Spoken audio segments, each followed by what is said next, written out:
மே 3 சனிக்கிழமை பிள்ளைகளாகும் அதிகாரம்.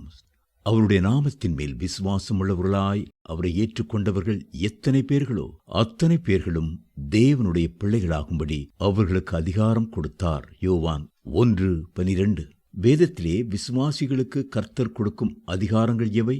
முதலாவதாக பிசாசுகளை துரத்தும் அதிகாரமும், இரண்டாவதாக பலவானை கட்டும் அதிகாரமும், மூன்றாவதாக கட்டுண்ட மக்களை விடுதலையாக்கும் அதிகாரமும், நான்காவதாக நோய்களின் மேல் அதிகாரமும், ஐந்தாவதாக இயற்கையின் மேல் அதிகாரமும், ஆறாவதாக மரணத்தின் மேல் அதிகாரமும் கொடுக்கப்பட்டிருக்கின்றன.